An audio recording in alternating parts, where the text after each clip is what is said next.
Good morning everyone. स्वागत है आपका गौरव क्लासेज में। मॉर्निंग के 7 बज गए हैं। टी विथ मी में आप सभी का स्वागत है। मैं कन्हैया पांडे पूरे गौरव क्लासेज परिवार से आप सभी का वेलकम करते हैं। करंट अफेयर के डेली डोज में आप चलिए हमारे साथ। डेली 7 बजे सुबह करंट अफेयर पढ़ते हैं और शाम को 7 बजे हम लोग क्या पढ़ते हैं, ज्योग्राफी पढ़ते हैं। ठीक है ना। ज्योग्राफी बहुत ही छोटे से लेकर बड़े लेवल में हम पढ़ रहे हैं। इसी प्रकार करंट अफेयर भी हम लोग करंट के साथ स्टैटिक कर रहे हैं। उसके साथ साथ इस चैनल पे आपको बहुत सारे सब्जेक्ट मिलेंगे। रीजनिंग के साथ साथ मैथमेटिक्स तो बहुत पहले से ही मिल रही है और बहुत से अच्छे अच्छे धांसू टीचर हैं। इंग्लिश से लेकर सब लोग, सबके लेक्चर बहुत बेहतरीन है, आप उन्हें देखिए। एक चीज और ध्यान रखिएगा, जो चीज कभी भी बाय मिस्टेक बोलने से या फिर स्लिप ऑफ द टंग की वजह से कोई चीज अगर लेक्चर में गलती हो जाती है तो उसको लेक्चर के नीचे कमेंट बॉक्स में पिन कर दिया जाता है। ठीक है ना। तो आप पढ़ने के बाद, वीडियो देखने के बाद एक बार जरूर कमेंट सेक्शन में जाया करें और देख लिया करें कि क्या कोई गलत इंफॉर्मेशन तो दी नहीं गई है। ठीक है ना। जैसे कल के वीडियो में मेरे मुंह से गलती से निकल गया था कि यूपी का सबसे बड़ा जो जिला है वो क्या है, सोनभद्र। नहीं, ऐसा नहीं है, लखीमपुर खीरी है। ठीक है ना। सोनभद्र ट्राइबल पॉपुलेशन यानी जनजातीय रूप से देखा जाए तो सबसे बड़ा इलाका है। ठीक है ना। उसके साथ साथ बेल्जियम की राजधानी जो हमने गलती से बोल दिया था बेलग्रेड, लेकिन बेल्जियम की राजधानी क्या है, ब्रुसेल्स है। देखो एक चीज है, गलतियों को भी आप सीख सकते हो। पता है कैसे? गलतियां जब होती है ना तो इंसान को इतना समझ लेना चाहिए कि एक बार जो चीज आपसे गलती हो गई वो जिंदगी में भी आपसे कभी दोबारा वो गलती नहीं होती है। इसलिए अगर गलती है तो उसको भी आप पॉजिटिव वे में ले सकते हो। आपको कभी अब नहीं भूलेगा कि बेल्जियम की राजधानी क्या है, बेलग्रेड क्या है, बेलग्रेड है कि ब्रुसेल्स है, आप जानते हैं। ठीक है ना। तो चलिए बिना किसी इधर उधर के शुरू करते हैं। देखिए ये हमारा स्नैपशॉट होने वाला है। बहुत ही कम मटेरियल हमने रखा है क्योंकि यही चीजें इंपॉर्टेंट भी हैं। एक दिन में मैं आपको 50 करंट अफेयर पढ़ाने लगूं तो फिर मजा नहीं आएगा। ठीक है ना। और 1 महीना बीत जाएगा तो मैं कोशिश करूंगा कि 100 अपने तरफ से मल्टीपल चॉइस क्वेश्चन में बनवा के उस 100 क्वेश्चन को मैं आपको ग्रुप में प्रोवाइड करूंगा। आप उसकी प्रैक्टिस कर लेंगे तो 1 महीने में आपके लिए वो बहुत ही हो जाएगा। ठीक है ना। आइए आगे बढ़ते हैं। देखिए एक संस्था है जिनका नाम है मसर्स। ठीक है ना। एक संस्था है जिसका नाम है मसर्स और उस मसर ने क्या किया है, एक रिपोर्ट जारी की है जिस रिपोर्ट में इन्होंने ये बताया है कि किसी भी माइग्रेंट के लिए, किसी भी प्रवासी के लिए पूरे विश्व में कौन सा शहर सबसे सस्ता है और कौन सा शहर सबसे महंगा है। एक्चुअल में इन्होंने महंगे शहरों की लिस्ट जारी की है। तो दुनिया में सबसे महंगा शहर किसी भी प्रवासी के लिए है, कौन सा है, हांगकांग। यानी हांगकांग में आपको क्या पड़ेगा वहां पे हांगकांग में रहना आपके लिए बहुत ही ज्यादा कॉस्टली पड़ेगा। इसी प्रकार भारत में अगर देखा जाए तो भारत में सबसे कॉस्टली कहां पर रहना होगा, मुंबई पर रहना होगा। ठीक है ना। यानी मुंबई में रहना आपके लिए भारत में सबसे ज्यादा क्या है, सबसे ज्यादा मुंबई में रहना आपके लिए कॉस्टली होगा। सेकंड नंबर पे अपना कैपिटल है दिल्ली और तीसरे नंबर पे आप कह सकते हो कि चेन्नई है। यानी क्रोनोलॉजी अगर देखा जाए तो सबसे महंगा अपना मुंबई, फिर दिल्ली और फिर चेन्नई। ठीक है ना। ये चीजें ध्यान रखिएगा। ठीक, प्रवासी। और फिर आप हांगकांग के बारे में जानते हैं तो हांगकांग के बारे में आप इतना ध्यान रखिएगा कि ये चाइना की एक ऑटोनोमस क्या है, टेरिटरी है। जैसे ताइवान को भी वो मानता है अपना, हांगकांग को भी अपना ही मानता है। ध्यान रखिएगा। जैसे एक सिद्धांत होता है डबल नेशन थियरी। ठीक है ना। जरा बताइएगा कमेंट बॉक्स में कि डबल नेशन थियरी किसने दिया था, मोहम्मद अली जिन्ना ही नहीं दिया था। आप क्या बताओगे, हम ही बता दे रहे हैं। यानी द्विराष्ट्र सिद्धांत किसने दिया था, तो मोहम्मद अली जिन्ना ने दिया था। ये ध्यान रखिएगा। ठीक है ना। और यही कहा जाता है कि हम लोग इजराइल और फिलिस्तीन जो है, इजराइल और फिलिस्तीन जो है, जो मेडिटेरियन सी के बगल में है, वहां पर भी कहा जाता है कि वहां पर भी डबल नेशन थियरी को लगाकर उन दोनों भागों को, यानी इजराइल को क्या कर दिया जाए, 2 भागों में बांट दिया जाए। एक भाग फिलीपींस दे दिया जाए और दूसरा भाग इजराइल दिया जाए। ठीक है ना। इजराइल का कैपिटल जो है, कई लोग उसको जेरूसलम मानते हैं, जैसे अमेरिका जैसे देश, और भारत जैसे देश क्या मानते हैं, तेल अवीव को कैपिटल मानते हैं। उसके साथ साथ क्या बोलते हैं, इजराइल के बारे में और जान सकते हैं कि वहीं पर एक झील है जिसका नाम है डेड सी। ठीक है ना। डेड सी इजराइल और जॉर्डन के बीच में है और उस डेड सी में यह कहा जाता है कि दुनिया का कोई भी व्यक्ति उसमें डूबता नहीं है। तो क्यों नहीं डूबता है, उसका कारण है कि उस झील की सैलिनिटी यानी जो लवणता है, जो खारापन है, वो बहुत ही ज्यादा है। इसलिए वहां पर कोई भी व्यक्ति डूबता नहीं है। ठीक है ना। ध्यान रखिएगा। आइए, तो ये हमारा प्रवासी वाला काम हो गया है, तो ध्यान रखिएगा। आगे बढ़ते हैं हम लोग। प्रवासी मजदूरों में ध्यान रखिएगा। इस बार बहुत ज्यादा ये लोग परेशान हुए, तो चलिए आगे चलते हैं। आप जानते हैं कि कुछ भी हो, कुछ भी हिस्टोरिक अगर डिसीजन लिया भी जाता है तो सबसे ज्यादा पिसते हैं तो कौन है, वो मजदूर ही पिसते हैं, आप जानते हैं, ठीक है ना। आइए नेक्स्ट है, बहुत ही अच्छा इनिशिएटिव है, एक स्त्री करके इनिशिएटिव है, ठीक है ना, एक स्त्री करके इनिशिएटिव है। इसका फुल फॉर्म क्या है, C trims through respect equality and empowerment. इसका फुल फॉर्म आप ध्यान रखिएगा, ठीक है ना, इसका फुल फॉर्म आपको ध्यान रखना है। और ये कहां से लागू किया गया है, तो हैदराबाद पुलिस ने क्या किया है कि एक का एक शुरुआत किया है स्त्री करके। और ये क्या है, अगर आपको किसी भी प्रकार की घरेलू हिंसा का सामना करना पड़ता है, महिला उत्पीड़न का सामना करता है, तो आप इस पोर्टल के माध्यम से, इस इनिशिएटिव के माध्यम से आप डायरेक्ट हैदराबाद पुलिस से अपनी शिकायत दर्ज कर सकते हैं।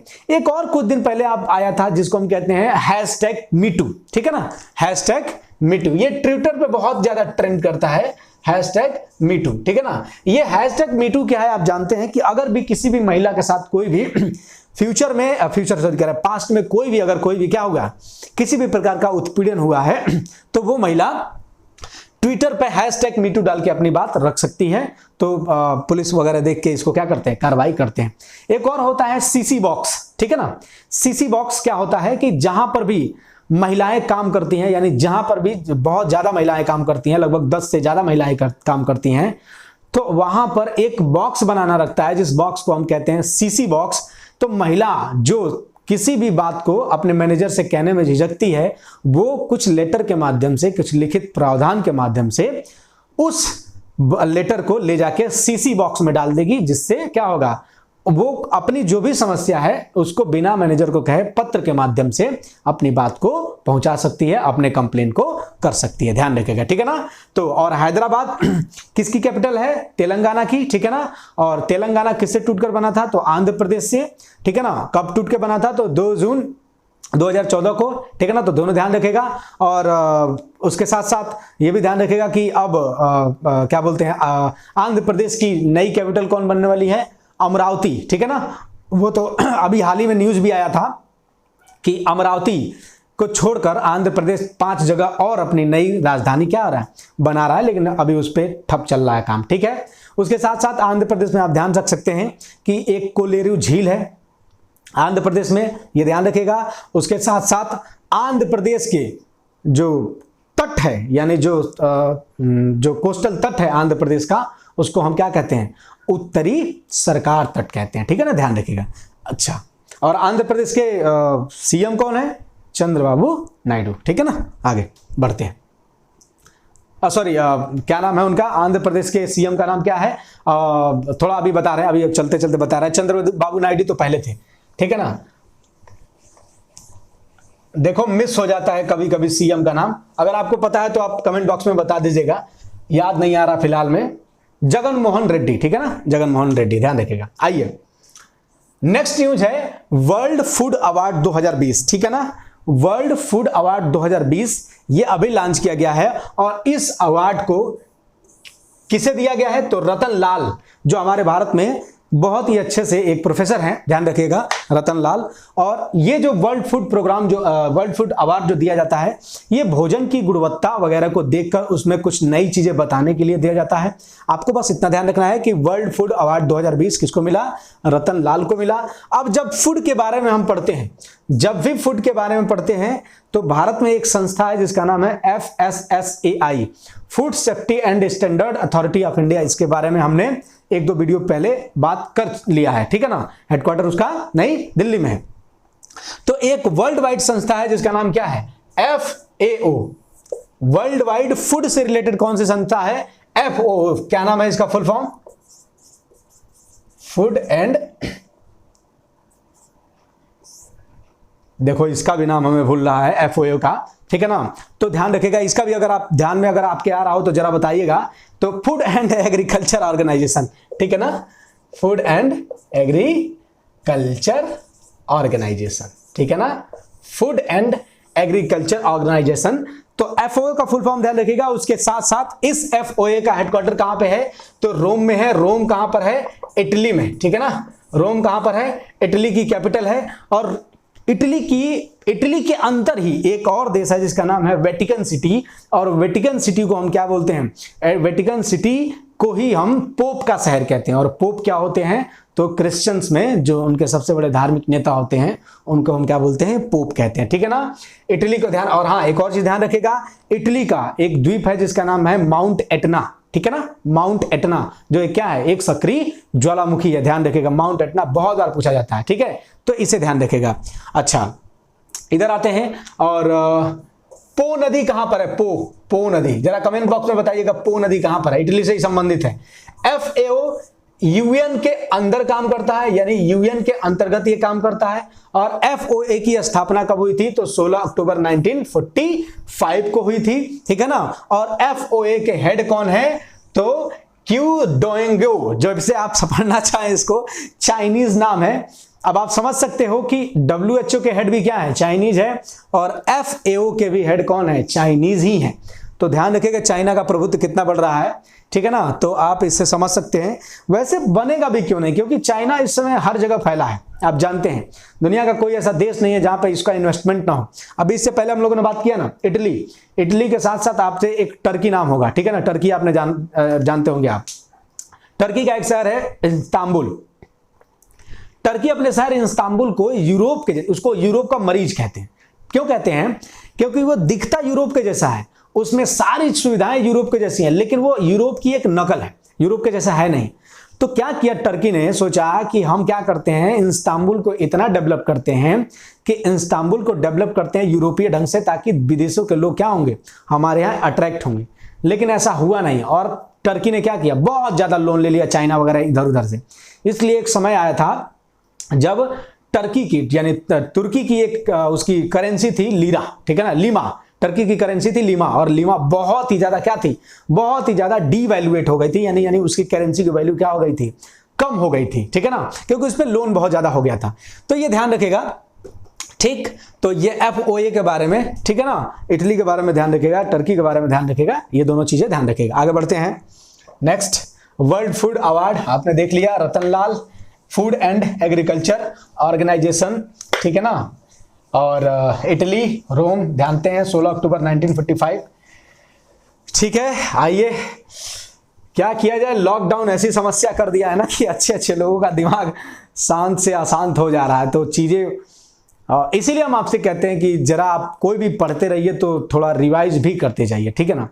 चीजें सब कुछ पढ़ी लिखी हैं, सब कुछ पता रहता है, लेकिन क्या होता है ना, कभी कभी चीजें आपके दिमाग से उतर जाती हैं, और इसका कमी होता है ना, लैक ऑफ रिवीजन, ठीक है ना। और मैं भी अभी समझ जाइए कि 2-3 महीने के छुट्टी से 22 मार्च की छुट्टी से लगभग मान लो 4-5 तारीख से आया, और उस दिन से लगातार आपकी सेवा में लगा ही हूं। तो अभी रिवीजन करने में मेरा टाइम लग रहा है, तो थोड़ा सा मिस्टेक है, कुछ दिन साथ दीजिएगा, ठीक है ना, आप समझ सकते हैं मेरी समस्या। नेक्स्ट आइए देखिए, उत्तराखंड की अभी एक कैपिटल बनी है, ठीक है ना। एक तो आप जानते हैं देहरादून है, प्लस उसके साथ साथ गैरसैंण, ठीक है ना।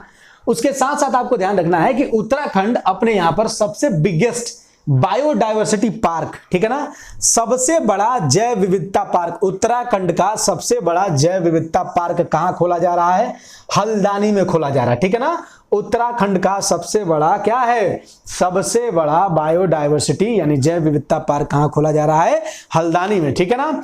उत्तराखंड कौन सा राज्य बना था, 27वां राज्य बना था, किससे टूटा था, यूपी से टूटा था।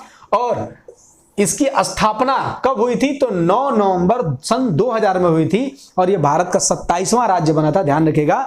वर्तमान में इसके CM कौन है, त्रिवेंद्र सिंह रावत हैं, और राज्यपाल शायद लगभग 99.9% मैं श्योर हूं बेबी रानी मौर्य हैं, हमें इतना पता है लगभग।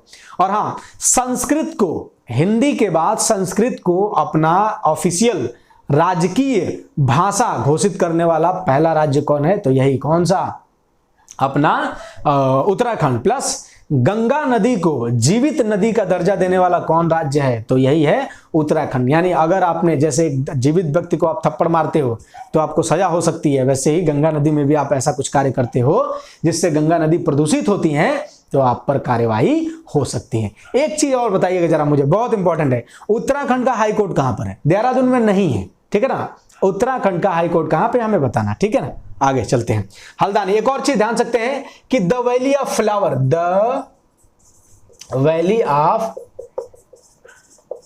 Flower, the valley of flower national park कहां पर है, the valley of flower national park कहां पर है? तो आप कहोगे उत्तराखंड में है।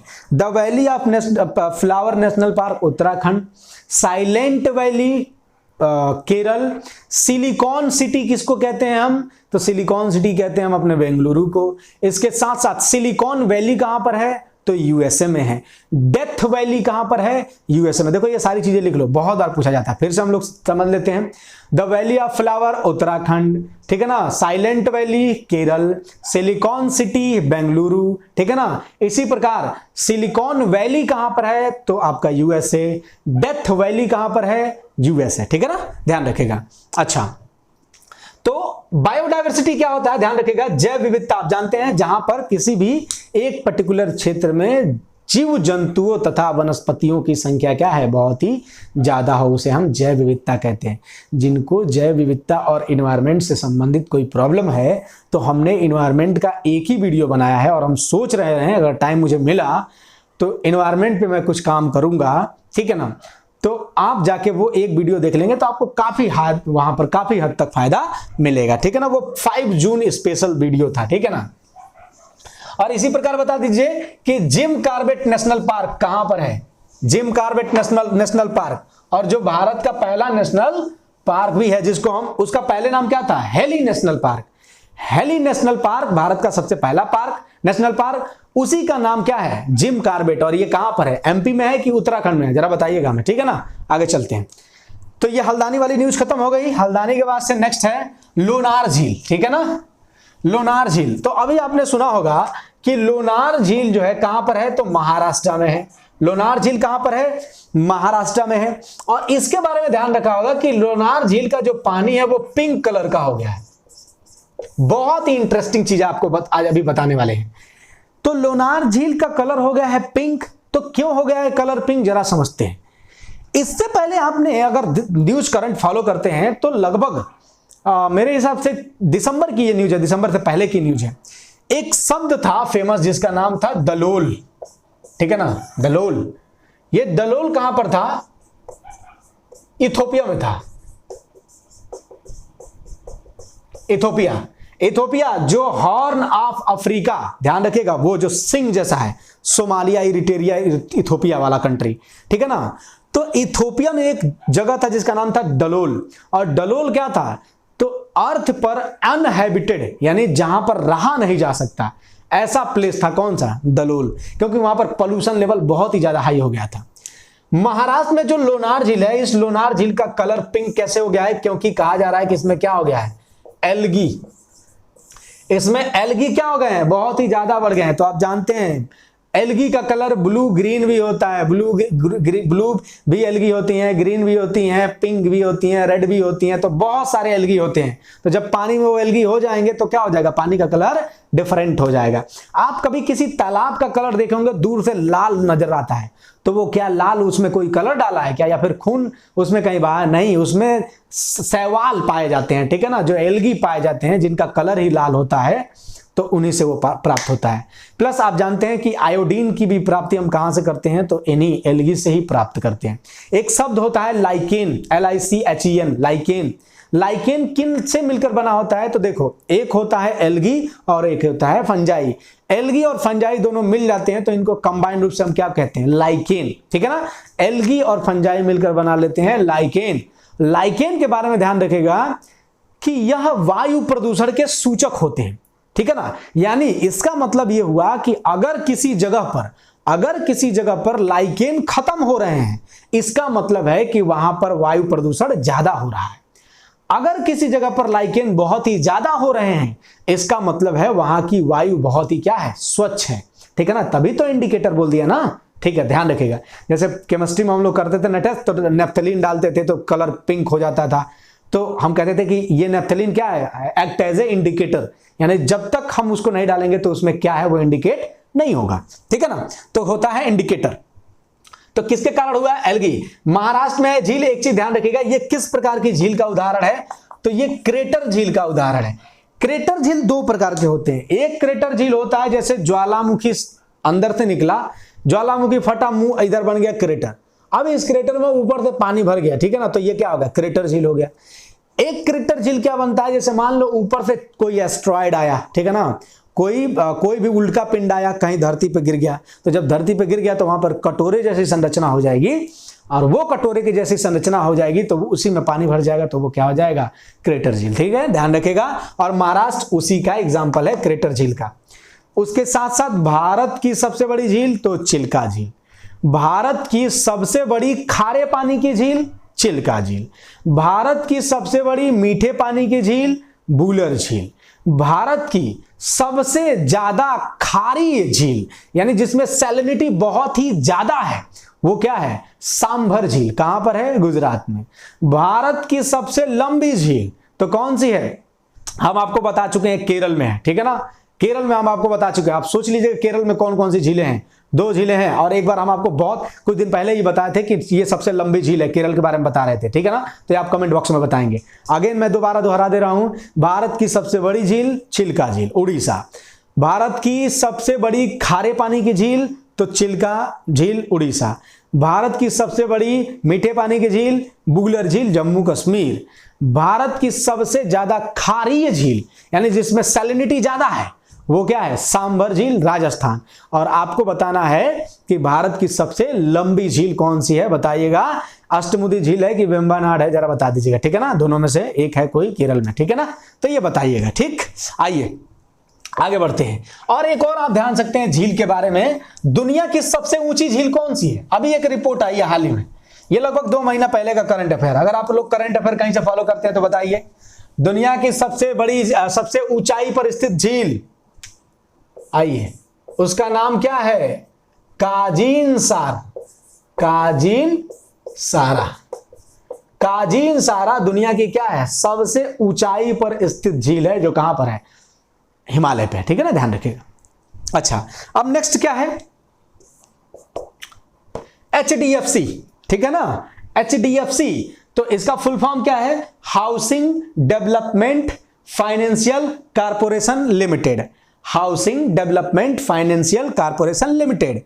HDFC बैंक के नए एग्जीक्यूटिव डायरेक्टर कौन बने हैं, कार्यकारी निदेशक कौन बने हैं, तो वही पहले थे, दोबारा वो क्या हुए हैं, इलेक्ट हुए हैं, तो केजाद भरूच, ठीक है ना, केजाद भरूच जो हुए हैं ये HDFC बैंक के नए क्या हुए हैं, जब मतलब पुराने ही थे, दोबारा रीअपॉइंट हुए हैं, क्या बने हैं, एग्जीक्यूटिव डायरेक्टर यानी कार्यकारी निदेशक, ठीक है ना। और उसके साथ साथ HDFC बैंक की स्थापना कब हुई थी, 1994 में, और हेडक्वार्टर कहां पर है, मुंबई में है, ठीक है ना, तो ये चीजें ध्यान रखेगा।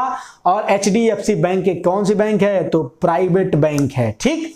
उसके साथ साथ प्राइवेट बैंक हम किसे कहते हैं, जिसमें RBI का जो शेयर धारक, RBI कह रहे हैं, जिसमें सरकार की जो शेयर होता है वो 50% से क्या है, कम हो, उसे हम क्या बोलते हैं, प्राइवेट बैंक, ठीक है ना। तो और एक होता है पब्लिक सेक्टर बैंक, तो पब्लिक सेक्टर बैंक हम किसे कहते हैं, जो RBI का, RBI एक्ट 1934 के जो सेक्शन 2 में होते हैं, ठीक है ना, उसे हम क्या बोलते हैं, उसमें हम उसको हम कहते हैं कि अनुसूचित बैंक, या फिर जिसको ये भी कह सकते हैं शेड्यूल कमर्शियल बैंक कहते हैं, ठीक है ना। और पब्लिक सेक्टर बैंक हम उन्हें कहते हैं जिस बैंक में सरकार की शेयर धारिता 51% से ज्यादा होती है, ठीक है ना। तो बहुत बहुत धन्यवाद आप सभी का हमसे जुड़े रहने के लिए, और डेली आप सुबह शाम 7 बजे मिलिए हमसे, और हमारे साथ शुरुआत कीजिए, हमारे साथ अंत कीजिए, और बहुत बहुत धन्यवाद आपका। और इसी तरह के वीडियो में हम लोग फिर से मिलेंगे, तब तक के लिए जय हिंद जय भारत, अपना ख्याल रखिए, रिवीजन करते रहिए, किसी भी प्रकार का टेंशन लेने की कोई आवश्यकता नहीं है। दुख जो होता है ना वो क्षणिक होता है, दुख जो होता है वो क्षणिक होता है मित्रों, ये ध्यान रखना। तो हमने कल भी बोला था कि रात होगी तो अंधेरा होगा तो उजाला जरूर आएगा।